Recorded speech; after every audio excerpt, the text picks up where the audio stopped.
La plongée dans le port du Havre. On pourrait se demander pourquoi faire, y voit-on quelque chose? Quelle bête peut-il bien y avoir?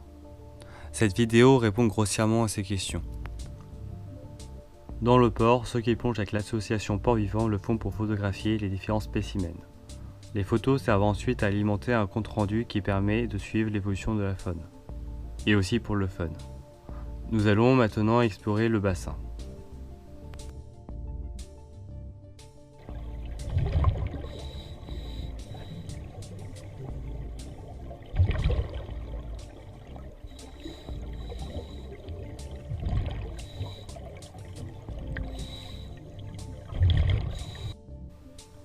La partie non immergée des quais est sans vie et ne laisse pas présumer à une belle plongée. Et pourtant. La anémone solaire a plusieurs modes de reproduction, dont la scissiparité.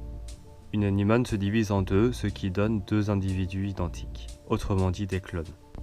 Sur ce groupe d'individus, on trouve une tache identique sur toutes les anémones. On peut donc penser que ce groupe d'anémones constitue un clone.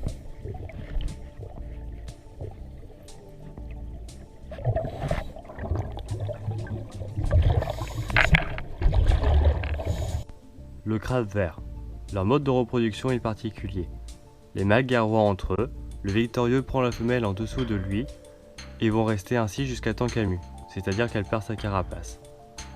Le mâle la retourne alors, ce qui les met ventre à ventre.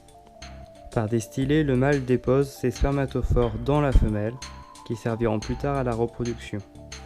Et nous allons laisser ce couple dans son intimité, et nous allons passer au spécimen suivant.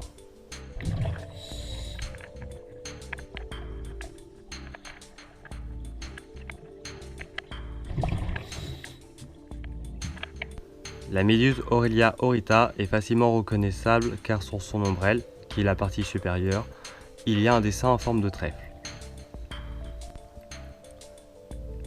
Elles sont responsables de la sortie de l'eau rapide des baigneurs. Mais en fait, elles ne piquent pas. Si vous la prenez dans la main, vous aurez un aspect gluant, mais c'est tout. Les Aurelia sont du plancton comme toutes les autres méduses. C'est-à-dire que leur mobilité ne leur permet pas de lutter contre des courants. Donc, parfois, on les retrouve en haute densité.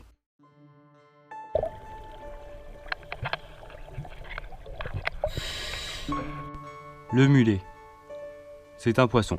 Je n'ai pas grand-chose à dire dessus, hormis qu'il est comestible.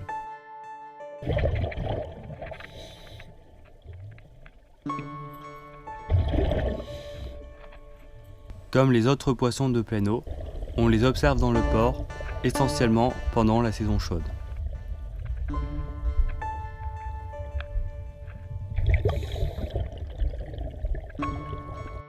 Le terme poisson de pleine eau fait opposition à ceux qui sont posés sur le fond.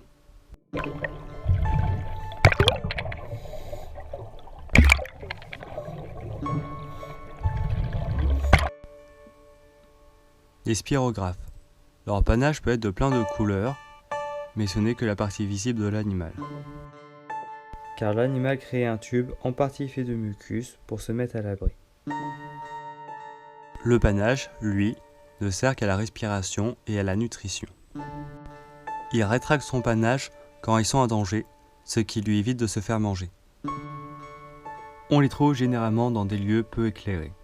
Ils ne sont pas que dans le port du Havre, mais sur toutes les côtes françaises de métropole et sur d'autres côtes. Mais je vais arrêter de meubler et on va passer au prochain spécimen.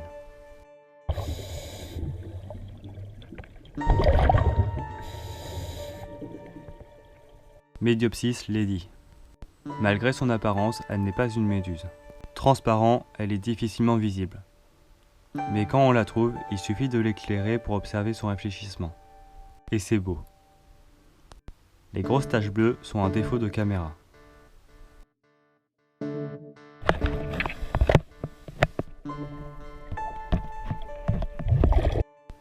Le cygnate fait partie de la même famille que les hippocampes. Ceux filmés sont des cygnathes à long museau. Chez cette espèce, c'est également les mâles qui portent les œufs. Sans non plus venir vers l'homme, ils ne sont pas farouches. Leur observation est plutôt facile à faire à condition de les trouver, car ils se cachent dans la faune. Leur déplacement dans l'eau se fait principalement par leur nageoire dorsale. celle qui est sur le dos. Ils possèdent également une nageoire caudale sur la queue, ainsi que 2 petites situées près des branchies.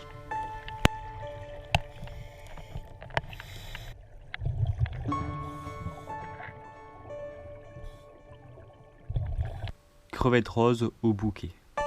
Elles vivent en groupe, bien qu'on trouve des individus isolés. Son corps est translucide, voire transparent, et est parsemé de rayures marron. Elles ont 2 façons de se déplacer. Soit elles bougent leurs pattes, soit en rabattant leur queue vers leur abdomen rapidement, ce qui crée un déplacement d'eau, autrement dit un mouvement.